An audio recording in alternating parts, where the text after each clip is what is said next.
All right. Happy Thursday. I am Chelsea Parkinson. I'm the Director of Coaching for PCADI, the Positive Psychology Coaching and Diversity Institute. And I am so honored to be joined by two of our amazing coaches. Today, we're going to be talking about one of my favorite topics, which is empathy. I think as a leader, it is one of those things that you absolutely need in your toolkit. So make sure that you're paying attention to all of our tips and tricks of how you can add empathy into your leadership and just your daily life as a communication tool. I'm going to pass it over to the coaches so they can introduce themselves. Marcella, you want to intro yourself? Absolutely. Hello, good people. My name is Coach Marcella Mapp, and I'm absolutely here today and excited to be here today to talk about how to cultivate empathy as a leadership strength. You know, we think of things like being organized, and we think of things like making sure that you can be motivating, but what does it mean to you to be able to connect with your people, to be able to communicate with them on a deeper level? So I'm really excited to get into this topic today and see what we can pull out for the people. Nice. Mm-hmm.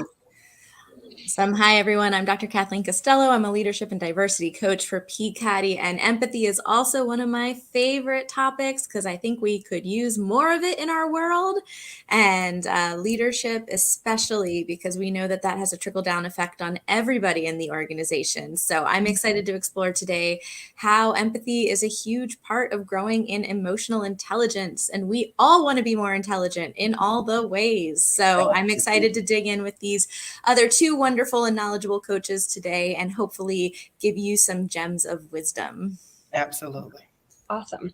And as you join us, if you have any questions or thoughts about empathy, please feel free to pop them in the chat and we will be happy to address them in real time so that we can have a collaborative discussion on what empathy is, how to use it, and all of that. So let's just start by talking about empathy, because I think that a lot of the time empathy gets confused with sympathy or understanding or some of these other kind of concepts that are very important, but slightly different than empathy. So how would you guys describe empathy to someone? In a nutshell, the most simplistic way I've thought about the difference is empathy is feeling with someone and sympathy is feeling for someone. And the distinction is when we feel with, we really understand. We're in their shoes. We're with them. We get it. We've been there. Sympathy is when we're feeling for. So maybe there's a little bit of separation. We're feeling, we might feel pity. We might feel bad, but we're not really in it as much with them. I love that distinction. For. Yeah. And I think simple. It's very simple. And for a topic that can be very complicated, that's super helpful. Marcella, what about you? How would you chat about empathy to someone? I think I always lead with being able to put yourself in somebody else's shoes. I think that sometimes we get so, put aside from, well, this is the way that I am. But when you need to be able to empathize with someone, putting yourself in their shoes comes close to the understanding, and then being able to relay how you are thinking like them and feeling like them and being able to make a way forward from there. So I think that's what's important when trying to help someone understand what empathy is. How can you change or widen your perspective to help you be able to make a better and more meaningful connection? I love that. What I love is the common thread of both of those definitions about the person's experience, right? The way I always think about empathy is I don't have to relate to the thing that they're talking about. Like maybe I've never experienced that thing. However, there is an experience there. There is a feeling there that person is going through. And we all have access to the same emotional palette. So I think it allows you to connect with them at the emotional level, which, let's be real, as humans, that's where we really want to be connected with. So even if I've never been afraid of XYZ thing, I've been afraid and I can go, that's empathy. Empathy is I understand what being afraid is like. And so I can connect with you on being afraid because we've both been afraid before. And I think it's helpful to think about the experiences we've had as individuals. I think we've all been able to tell when somebody was being empathetic and really validating our experience from a place of understanding compared to sympathy. Which, I mean, sympathy is nice, and I think it still comes from a place of care. But I think if we can think about our own experiences of when we were feeling something, and we can remember those people who really showed up in that empathetic way where we felt really seen and heard. Yeah. And I think that's the piece that matters most. And when we think about using empathy as a leadership strength, how are you helping your employees? How are you helping the people, your coworkers, feel seen and heard and make it connect to what is the mission and the vision of your workplace, of your company, so that people have that buy-in, so that they're more energized, they're more creative, they're more resourceful when they come to work, and they are not dragging, trying to figure out, well, what's next or what else is coming around the corner. Right. They're coming in with the notion of, I'm dedicated to something that's bigger than me. And because I know my supervisors, because I know my coworkers, because I know the people who I rally around on a daily basis get it too, that's attributing to the big picture that all employees and all companies want their employees to be able to tap into. Yeah. Absolutely. I'm so glad that you went to the work perspective, because that's where we're heading with today's conversation, right? It's not just empathy as a standalone, but specifically, how does empathy come out to play at work, and how do you cultivate it? How do you generate it as a leader? So let's talk a little bit about just generally empathy's place at work. Like, what are some ways that you guys have noticed or could imagine that empathy really shows up in a workplace? You know, I think I'll kind of go back to the emotional intelligence piece, and I think that has become a buzzword probably in the last decade, right? And I know clients that I've worked with, people managers and such, that's become a really strong skill, right? So people may have really, good technical skill, technical knowledge. They may be very focused on the business development, but if there isn't some of what we might call the soft skills, particularly with managing people, I see that as a big challenge for a lot of leaders, and an area of growth. And I think much to what Marcella was saying, we spend so much of our time at work, like so much. And if we don't really feel like we can be seen, how is that going to relate to employee retention, employee satisfaction? And so I think that there's a lot of opportunity for leaders to look at, okay, where is my emotional intelligence? And there's a lot of factors of that, but we're just looking at empathy. And how do I keep increasing that? Not only for the benefit of the leader, but for the employees, for the organization as a whole. Yeah. Absolutely. And I would say it plays in the workplace when it comes to communicating. If you have a leader in an organization and they are struggling to make meaningful connections with their people, those worker bees who are, tasked with doing the projects will have a harder time asking for help or bringing more ideas or coming to communicate with them, because they know they're going to be met with malice or they're going to be met with resistance. And it takes away from, again, the overall picture of what the organization is trying to get us to. So when you have a leader who is known for having an empathetic skill when it comes to communicating with their people, you'll find that door, that whether it's a digital door or it's a physical door in the workplace, is always open. So people are more inclined to say, well, I'll bring this to the supervisor. I'll bring this up to the leadership team. So there won't be that separation that often causes for burnout and nobody notices, that causes for things falling apart, things going undone, and it causes more problems on the back end. So if you have a leader who is using empathy as a leadership strength, you'll find that those people are making the communication easier for the people at work. I think that is such a vital point right now, right? Because people have so much going on. It's the iceberg. I know the iceberg is such a cliche, but we're such icebergs, especially right now. You have no idea what people are going through with everything that's been happening for the past, 2 years now, or almost over 2 years. Mm-hmm. There's a lot of things that are happening, right? And empathy gives you the ability to get that people are experiencing things that have a trickle down effect that push the dominoes in a direction that perhaps we did not intend for the dominoes to go. And if you can step into that space, like you were just saying, Marcella, then you can understand, well, this person might need XYZ thing to be their best self right now. So empathy also, I think, makes you dynamic. It makes you a more dynamic workplace because you're closing the gap between this thing is happening. I don't know why it's happening. I just need this person to do the thing. Well, if you can show up with some empathy and help that person out, you're probably more likely to boost them, which boosts productivity and all of those organizational outcomes that you're hoping to achieve as well. Mm-hmm. Absolutely. That's true. Yeah, I love that. Empathy, I could talk all day about empathy. Kathleen, I know you could too. So I'm going to try to keep us on course and not get, overly excited about my personal relationship with empathy. Okay. So I know that the three of us really wanted to talk about a couple of specific scenarios in workplaces. For anybody who's watching, we coach in organizations often. And so we have insights into the specific experiences and things that organizations are going through. And many of us work in organizations as well. So we have some scenarios that we were going to chat a little bit about how empathy could really be integral to working through that experience. So the first scenario that we have on our list, and I think it's super important given COVID and just the way that people's lives go, is you have an employee and they lose a family member in the middle of a big project.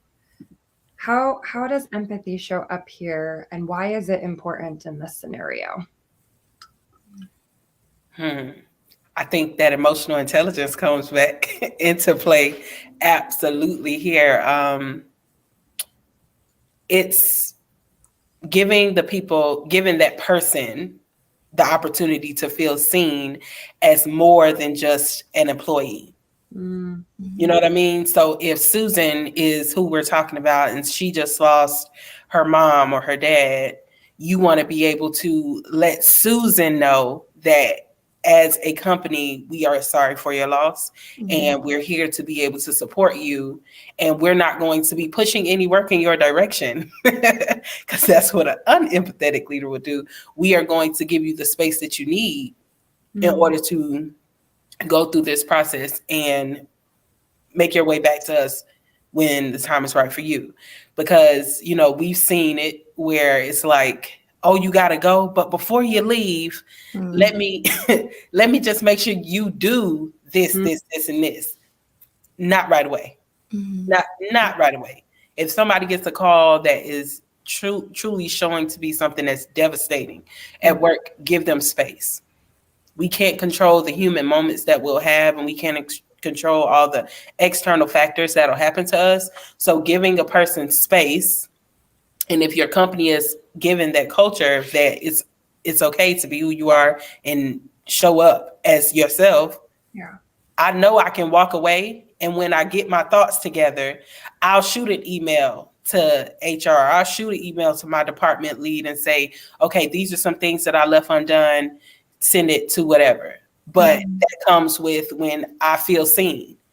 You allow me to get out my emotions in this moment so that I can drive home and be safe and be with my family and not bombard me with tasks because for the good of the project. Because some leaders can be so blindsided by, oh my gosh, but we're in the middle of a project. Outcomes. Yes, the outcomes cloud their vision to know that this person is experiencing something. And being able to slow themselves down as a leader and be there with that person is way more important than that project. Right. And that's to come back and be better. Yeah. Right. And that's that with that Kathleen talked about earlier, right? Like being in that space with that employee. Kathleen, I'll get your thoughts in a second too. What comes up for me, Marcella, while you're talking, and I think this is really important for anybody that is a leader, is retention. Yeah. So I have read a lot of exit surveys and used to manage people, and I'm a chief of staff now, but exit surveys tell you a lot about why people don't stay. And oftentimes they feel disconnected rather, unseen, unheard. And I'm just imagining like if this had been me when I was pregnant and there had been some empathy around, my daughter was late and then I needed a last minute C-section, like all of these things, if I had felt seen, heard, understood, anything like you were just saying, if somebody had stepped in that moment with me and said, that sounds really scary, why don't you, take a break, bring your daughter into this world, they might have kept me. They might still have me on staff managing the team of people and the decade of time that they invested into turning me into a leader, right? But that was not existent in my specific workplace. So retention was kind of the light bulb moment for me in what you were saying, is that Absolutely. when that person comes out of that experience, they're going to remember they gave me space. They saw me for what I was going through. They didn't prioritize outcome over my human experience. Big move. Yeah, I agree, Chelsea. And I think, this is a great example. It's a difficult example, but I think this is a great example of where with empathy, we don't need to know the right things to say. Death is hard, right? It tends to make people really uncomfortable. And I think that's why a lot of times in organizations, people kind of avoid it, right? Like, oh, I'm sorry for your loss, scurry away. It's just it's difficult. And really, I think another piece of emotional intelligence related to empathy is just being with, creating the space. Marcella, you were saying literally giving space and then also creating space that this person can just share their own experience. I'm so sorry. Like, how are you doing? What can we do to help? And also I think it's really important to bring that sense of curiosity and not make assumptions. In my experience working with a variety of different clients, some clients want to stay busy, right? Part of their way of mourning and being able to not get really, really lost in all the emotion is having some sense of normalcy. And I think as a leader, being willing to really meet the person and hear them, and if they need space, if they need support, but also saying, okay, we are in this project, right? You're a contributor. What do you feel like you can do right now? And that may be, I need the next 2 weeks to grieve, to take care of details related to the loss. It may also mean that somebody's like, I think I can work at half my capacity, right? Like I actually think having some involvement of this will give me some sense of normalcy while I'm dealing with a really difficult time in my life. Everybody's different. And I think that's actually where I think empathy can seem, like it's like a heavy task when really it's just getting to be human with someone. Like, I'm sorry, tell me what's going on. What can we do? What do you need? How can we support you in this workplace? But also remembering that, like, yes, the organization has its needs and its outcomes as well. And so being able to find a way that both sides can be met. But I think kind of what both of you were pointing to is I think the underlying ingredient is care, is actual genuine care that this human being is going through something difficult, and how can we help support them through it. I like that you said that everybody is different, because sometimes we get into that cookie cutter mentality. Oh, well, when somebody went through that, they only needed this many days, and when this person went through it, they only needed this many days or this much time or this much space. And I think you, as a leader, you got to be willing to take it on a case-by-case basis and understand that that person needs whatever kind of space that they need in order to move through that moment in their life. And I think just a little tidbit of, maybe something that would be helpful for leaders to know is the 5 stages of grief, right? And that everybody moves through them differently and in different ways. They're not linear. And so someone might be in shock for 2 weeks and literally just like full steam ahead. They keep doing what they need to do. And then all of a sudden, the floodgate breaks and it hits. So I think that's another, piece of the emotional intelligence and the empathy is like, just like you said, recognizing everybody's going to experience grief and loss and difficulties differently. And the more we can be with them authentically in their experience, actually probably the better for everyone. Absolutely. Yeah. And remembering, like, what are you really trying to accomplish? Because there's the instant gratification. This person's in the middle of the project. We need to get a project done. Okay. But then there's also the big picture for your team, your organization, your people as a whole. And I think sometimes we forget to look out there too, and to remember everything that happens in this moment are pennies that go in the jar, and it's all contributing to whatever it is that, you know, we're hoping to spend all of that money on, right? So retention, again, this comes back to some of those bigger strategic organizational goals that I know are important. When you are that leader, you have to straddle the line between organizational values and objectives and human values and objectives. And being able to honor the human values and objectives actually serves those organizational ones. And I think so often we put them in conflict, where, you know, if I give this person all this time off and this project doesn't get done, but what if you do? What happens if you do honor this person? What happens if you do give them what they need and you reassign this project? What does that look like 3 months from now? I think sometimes we forget, like, the cost, the risks. I love this question as a coach, right? But what if you don't? What's the risk if you don't do this thing? Yeah. And just stepping back and going, do I really, like, I think about me. I was a mid to senior manager with a lot of experience. Probably they spent somewhere around 200 grand on me for training. They paid for the first year of my doctorate. So much stuff, right? To create. I went to Disney for leadership training and all kinds of colleges for leadership training, and all to mishandle a pregnancy. That's a lot. And then to replace me at the level, I'd done 5 tours in Afghanistan, like, replacing that person, there's a human cost to that too for the organization. So are you really serving them by saying you need to come back at this point in time because that's what works, that's what makes sense? For who? Who did it really make sense for, right? So the inflexibility, empathy creates flexibility. Empathy creates retention. Empathy creates job satisfaction. Empathy creates so many of these things that we're trying to create with false flags all of the time. I'll just give you more money. I did not want to get paid more money. I mean, I love that, but that's not what I was asking for. I wasn't saying raise my salary. So by stepping into empathy, if somebody had an empathetic conversation with me about, well, what are you really experiencing with this pregnancy? COVID started right when I was supposed to go back to work. Nobody checked on me to ask how I was feeling about going back to work with an infant in the middle of a pandemic. What could have been possible if somebody had said, Chelsea, I just want to check in. I know there's a pandemic.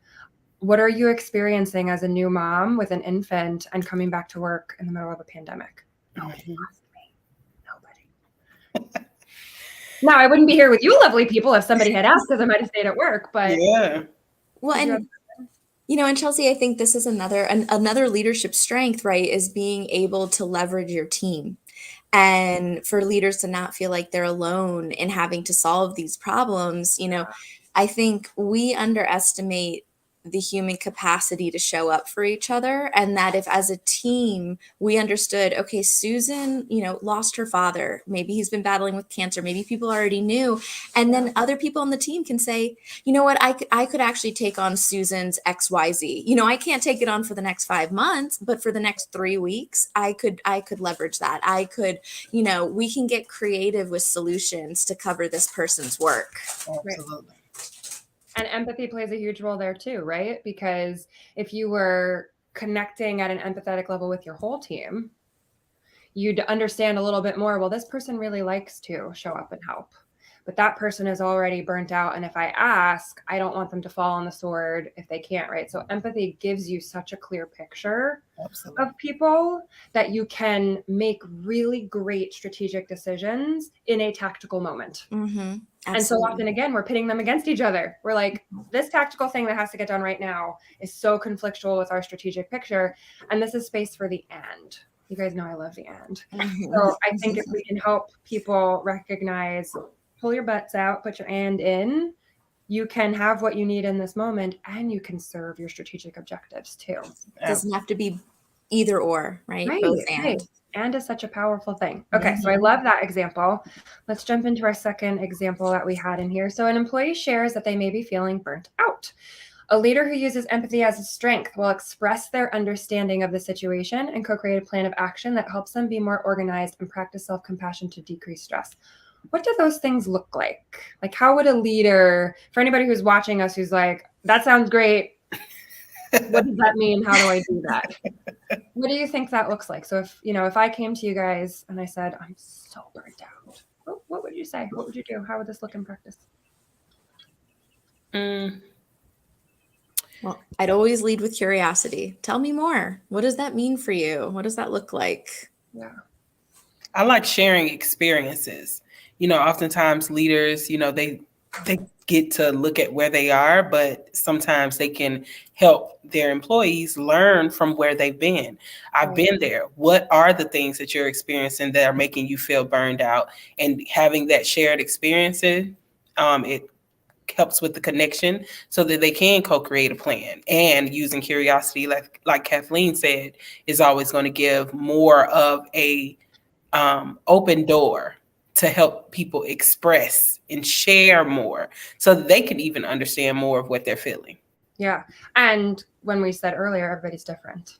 Yes. So my burnt out Yes. was a little bit different than your burnt out or Kathleen's burnt out. So by starting with curiosity and shared experience without that being the experience, not well, I was burnt out, it was da da da da. But hey, I get it. Burnout happens. I've been there. Mm-hmm. Tell me about your burnout. Tell me about what that's like for you. Tell me about, how you manage it and what we can design together. So co-creation is a term. It might not be super well used outside of coaching. I'm not actually sure, but the idea of co-creation is you and your, other person, in this case we're talking about a direct report, work together to create a plan of action instead of what usually happens where we've got leader and direct report and leader says, this is what's going to work. This is how you fix it.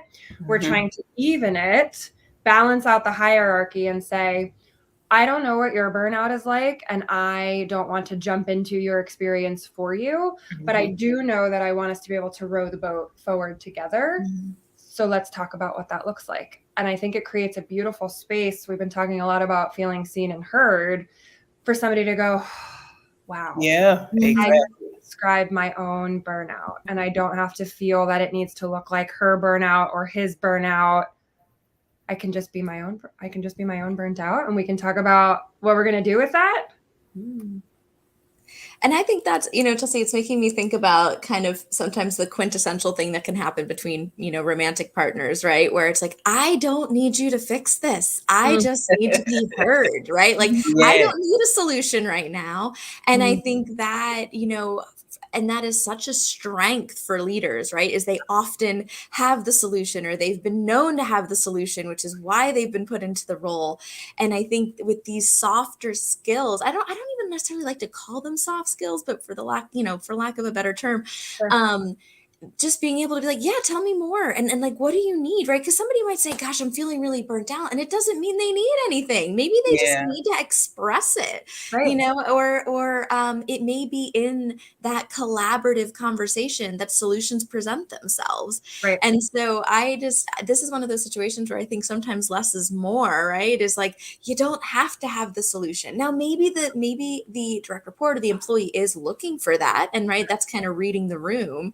But probably the majority of the time, people just are looking to be heard, and then the solution will naturally flow from that. So it just made me think of that kind of like, I don't need a solution right now. I am not a problem. Let me share. Yes, I just want to be heard. All the information. Yeah, I remember in my first intro to coaching, it was before my coaching program, but it was like a coach like leader course, which is how I got my start in coaching. And one of the first things they said was, people are not problems to be fixed. They're not problems to solve. And when you come at them with advice and solutions, if that's not what they're looking for, you have just made them identify as the problem. Right? And it brings me back to questions that we ask at the top of all of our sessions, right? Like, what do you need today? What would be most powerful for you? How can I, how can I serve you? Those types of questions. Because if they're looking to solve a problem, that's them. That's them saying, I have this thing I'm working on. I would love to unpack how to solve it. Great. When people can say that, right? So to your point, Kathleen, like if we can make space for them to say, I really just needed to talk about how burnt out I am, and for somebody to hold space for that, or I'm really burnt out and I've never experienced this before and I'm really looking for guidance. Very different conversations, very different. Yes. But the ownership piece, right? And part of empathy is being able to connect with that person where they are and not try to drag them to you just Mhm. because you've been burnt out before and maybe you have some solutions. If they ask you for solutions, great. Yep. And leveraging other resources, right? This kind of goes Mhm. back to not having to have all the answers. It may be that sending this person to an HR representative would be helpful, or there may be, different kind of mental health or mind body resources that are available that might be a great step in Right. a direction to help them. And I think organizations, especially now, have so many more resources. Oh, my apologies, at their disposal, and just remembering to be able to leverage them. Yeah. Yeah. Yeah. Resources. Resources are so helpful. And I'm going to keep coming back to empathy because I think the more that you're empathetic and the greater understanding you have about a person, you can kind of be a little bit more selective and on target with what you're offering them too. I always offer to leaders and anybody that's tuning into us, I always create baseball cards on my employees that like breaks down for me, this is what they value, this is who they are, this is some of what they've experienced. And it's like little cheat sheets so that if that person comes to me with something, I have a way to be as empathetic as possible in the most individualized way with them to say, this person does not like when we go head into a problem, doesn't take criticism well directly. If I want them to hear me, it works like this. And it allows me to be so individually empathetic because I know who they are. Mm-hmm. And then they feel seen and heard, and I'm not approaching my director of X the way that I would my director of Y. Doesn't mean I don't practice fairness, right? Right. Or equity and those types of things, but it means that my keeping everybody performing at the director level means they each need a slightly different approach. And I think the more empathy that you can practice, then when it comes to resources, right? If I know that one of my employees really, doesn't like to meditate, okay, well then I'm probably not going to give them headspace to, hey, you're grieving, let's listen to some headspace. And they're like, this chick never listens to me. What a terrible leader. And they're Pretty not much. going to want to work as hard. So I Mhm. think the more empathy you practice, the more tailored approach you can give to people, then you help them be their best selves and you get way more output from them. Again, bringing it back to organizational goals. Productivity, efficiency, all of those things go through the roof when people feel like they belong. And empathy is a huge part of belonging. Sure is. It makes me think about being an effective teacher, right? So knowing the learning styles of all of your different students, right? Are they auditory? Are they visual? Are they kinesthetic, interpersonal? And so in a way, that's kind of one of the tools that a leader grows in, is that sort of the one size fits all isn't going to work for everyone. And I mean, I give it to leaders. It's a lot, right? It's kind of, you're already good at your craft, and now you have to be able to get to know all these individuals and, like you said, some of their unique attributes, but it's worth it because it's worth it to you as the leader to make your life easier and to meet those organizational goals. And I would imagine, especially as you move up in, the C-suite and different management, I think that leaders want that too. They would hope that their leadership knows them well enough to be able to support them so that they can grow into the best version of themselves for the organization. And I think, unfortunately, that doesn't always happen because the higher we go, the more responsibility there is. And so, I don't want to set a really, really high expectation, but just to say, it's like that whole, how do you want to be treated, right? Mhm. How would you be best served by your organization? And you may not be getting it as a leader, but how do you take what you would feel would support you and then do it with the direct reports that you have? What I love about where you're going with this is accountability and ownership, is that empathy creates space for mutual accountability and ownership. Mm-hmm. Because when you have created the type of relationship where your direct reports feel seen and heard and understood, there's psychological safety there for them to take ownership of what they need to. So we could use either of our examples, but the first one is what kind of pops in my mind about grieving, right? So if you had the type of empathetic relationship with a leader and they had cultivated that space, you might just ask for what you need. Yeah. You might feel a little bit more empowered and safe to say, I really just want to keep working right now. I want to stay distracted. I want to stay busy. If that changes, I'm going to let you know because I might need some space. But right now, can I just stay on this project? Can I just stay on this task? And can we just keep checking in? I might feel safe to say that. If I didn't have an empathetic leader, I might just take whatever grievance policies the organization has and not say anything, and then come back to work potentially more wrung out than I left, because maybe I didn't need that at the time. Absolutely. And I think you bring up a good point, Chelsea, that for anyone who's interacting with a manager, a director, a leader, it's a little bit of being able to manage up too, right? And so maybe helping fill in the gaps, in a way that feels comfortable and also professional, but sometimes to let your leader know, okay, what kind of support do you need, or what ways do you best receive feedback or information? Because then that helps the leader not have to do all the guesswork all the time too. So yeah, I really like the point you brought up. Asking the right questions opens the doorway to understanding. Mm-hmm. Every time. Mike, that was a gem. Right? We had the difference between empathy and sympathy. And now we've got some mic drop moments about powerful questioning, right? And of course, as coaches, we love our powerful questions. So, absolutely. Okay. So we've got probably about 15 or 20 minutes left. And I think something that would be really helpful is if we jumped into some action. Like we've talked a lot about what this can look like in different scenarios, but I know we've all had to think about, so what? So you're a leader and you've got empathy.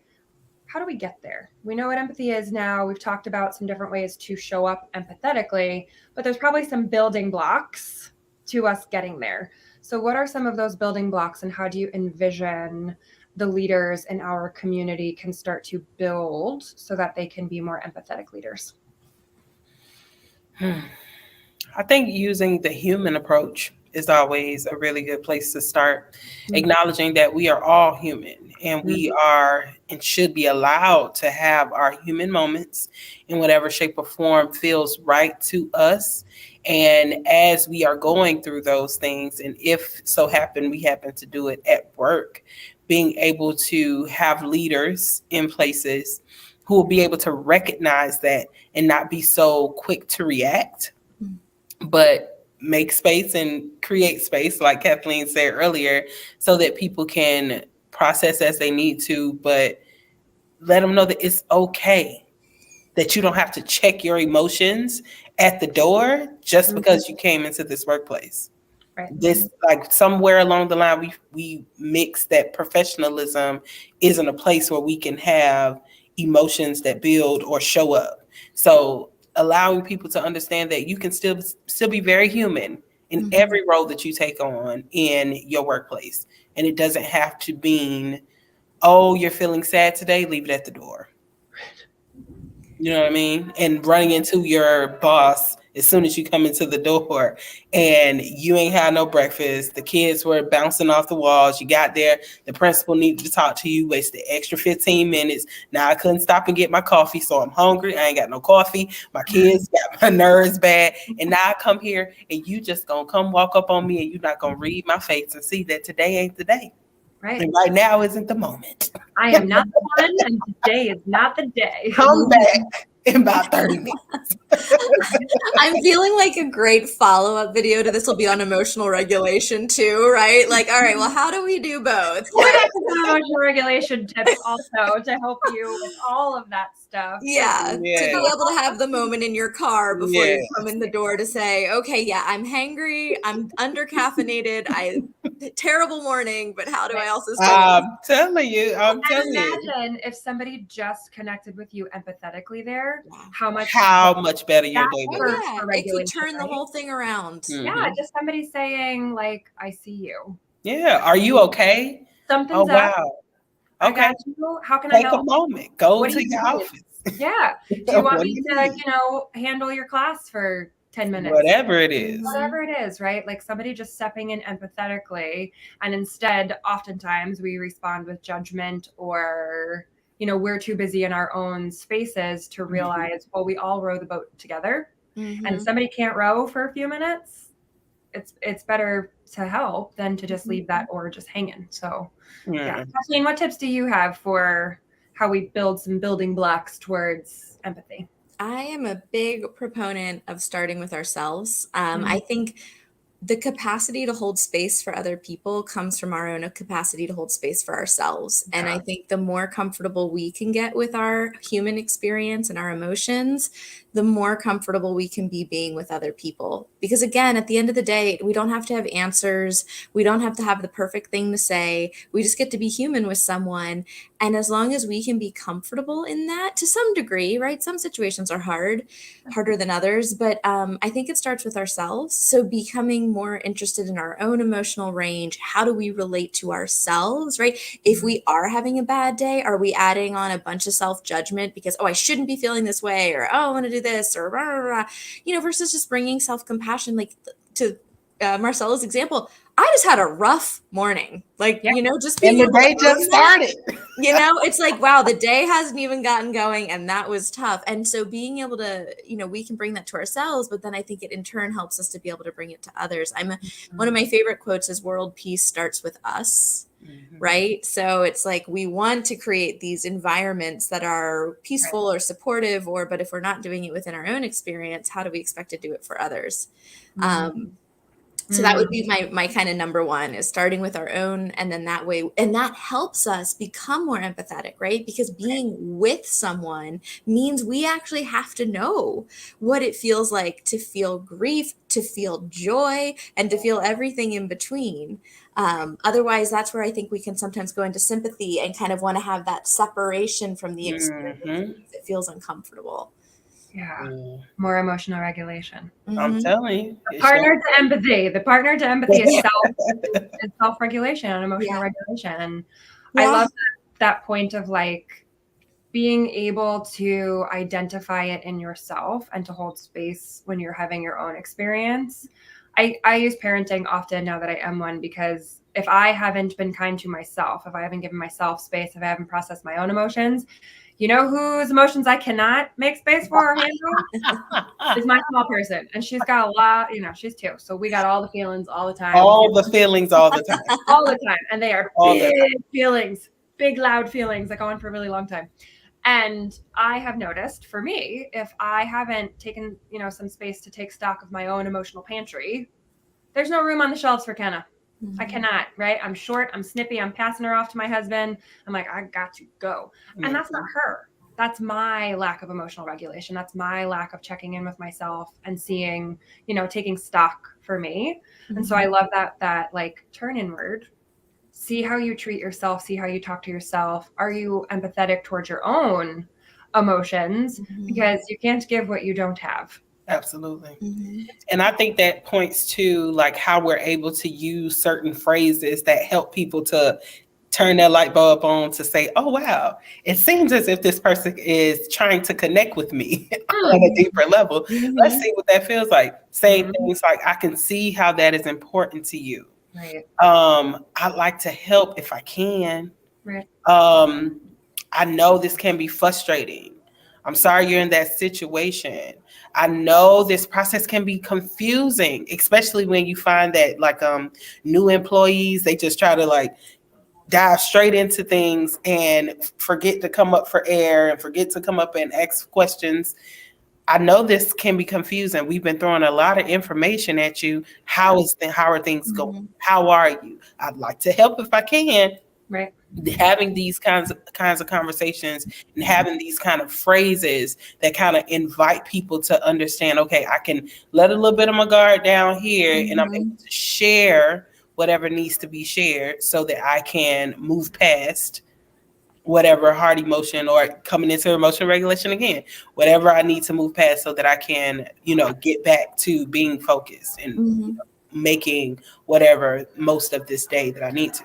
So I think that's another tip, being able to have the right things to say sometimes that let people know, okay, I'm paying attention. Lean in. Sorry, Marcella, go ahead. Oh, well, I was going to say, and I think kind of boiling that down even further, kind of those phrases really bring out two tools. One is normalizing and one is validating. So normalizing someone's experience, like you were saying with maybe a new hire, listen, I get it. This is difficult. Like, it was hard for me when I first started, or, normalizing it. There's going to be a learning curve for everyone, and it's okay. It's normal. I can't tell you, especially working with clients, having been coached myself, how much sometimes somebody just normalizing the experience, or, when somebody does lose someone and perhaps they break down at work, and just saying, it's okay. It's okay to cry. It's okay to feel that emotion. You lost somebody important. That's normal. And then the validation piece is Oh, really, is yes. again, like what you said, like, I feel you, like, I hear what you're saying, and that sounds difficult. Doesn't mean we have to fully get it, as you mentioned early on, Chelsea. Doesn't mean we have to have a solution for it. We actually just get to validate whatever they're experiencing authentically, and we don't want it to sound like a robot. But I think, yeah, just normalizing and validating. It sounds like we are queuing up for some more videos over here at PCADI. Some more discussions, some more content around things that matter, like emotional regulation and validation in the workplace. Validation is so important, right? And I think we sometimes mistake validation, because validation, if practiced improperly, can be a lot like sympathy. Mhm. But validation is just the thing that you're feeling, the thing that you're thinking, the thing that you're experiencing. That's okay. Like, we accept that. Even if I wouldn't necessarily feel that way about that thing, that's not the point. The point isn't I would be afraid of this and you're afraid of it and therefore you're wrong. It's, I hear that you're afraid of that. Like, I can always think back to public speaking. I'm very comfortable with public speaking. It's never really freaked me out. When I was in the DoD, I could brief generals and not like go into meltdown mode. And when I first started working there, I had a really hard time understanding how people found it so difficult, right? And I, now looking back on it, realize I was very invalidating to a number of my coworkers about their experience with public speaking, because they panicked and some of them, threw up, or they got so nervous and all of these things. And I'm like, why? What's wrong with the people? Right? And so thinking I was being helpful, well, it's not that scary. Try these things. I thought I was being helpful, right? My intent was golden, but my execution was missing the mark, because these people weren't looking for tips and tricks, or for, a person who's very comfortable talking to people to tell them how to get comfortable talking to people. They were looking for somebody to hold space to say, I get that this freaks you out and makes you really uncomfortable. I totally hear that. Is there something that I can do, to assist? Since I am comfortable with it, could I help, right? To Marcella's point. And I think that validation piece of, you're over here having this experience with this thing, and I'm going to be okay with you being over here having this experience with this thing, even if it's not my experience, even if I don't get it, none % do I understand. You don't have to. You just have to validate and hold space and let somebody else be where they are. And Chelsea, there's a really cool acronym out there. If you look up the acronym empathy, that actually describes nonverbal ways of showing empathy. But I think you really give a great example of also reading the room, right? Like, because if we're invalidating or we're really missing the mark with someone, they're going to show us, right? In their body language, in their affect, they may decide to leave and stop talking. So I think that's another piece. We've talked a lot about kind of verbal responses to empathy, or empathetic response, but also just being able to read somebody's nonverbal cues, and also paying attention to our nonverbal cues, right? What is the tone of voice we're using? What is our body language telling them, right? If they're telling us something difficult and we're kind of halfway out the door, what are we conveying to them? So I think it goes both ways too, in being able to see, like, am I being effective right now? And also, what am I telling them with what I'm not telling them right now? Because we could be validating, like, oh, that sounds really difficult, and I'm pouring a cup of coffee and, putting my creamer in it and drinking it, and I'm saying the right things, right? But my body language is telling a whole other story. That's like you sitting down to have a serious conversation and somebody's just like, oh yeah, I hear you. Go ahead and talk. Go ahead. I'm listening. Paying attention. Are you though? Are you? Are you listening? I love that whole, like, it's a whole person. How are you connecting with people? And this kind of like ties the loop on our conversation today of empathy. how are you connecting and how do you connect? Yes. And when you think about who you want to be as an empathetic leader, what does that look like from woe to go? You know, are you facing the person while they're talking to you? I always think about with me, I tell my clients and my leaders that I take notes during our sessions. And so there will be times when I'm not looking at them, but that doesn't mean I'm not listening. And I do other things to prove that. So if you know that like eye contact makes you uncomfortable, or if you have some things in your repertoire that don't match with some of what we're saying, also being able to communicate that and to say, you know, I'm processing what you're saying and I'm listening. You know, I like to do that gazing downwards or whatever that looks like for you. But the whole purpose of all of this is creating a space where the other person knows that you're there, that you're committed, that you're holding space, that you're connected, that you're listening to what's really important to them. And I think skills like paraphrasing can be very helpful there too, because, you know, I heard you say this. I did hear you. I was listening. I might not have been staring intently into your eyeballs, but I heard this thing. Is that what's going on for you? Did I hear that right? Am I missing the mark? So there are so many like little pops. I guess that would be my kind of building block for things like empathy and validation, is practicing some of those skills that highlight that you're really there. Paraphrasing is a favorite of mine because you have to be listening to be able to repeat it back to them. And then they can hear their own words and say, oh man, yeah, that is what's going on for me. That is where I'm at right now. So those are some helpful tips and tricks. Any last minute thoughts on ways that our audience and our leaders can start to embody empathy for themselves today? You can follow P. Caddy. Follow P. Caddy Who can do that? social media, on all social media platforms.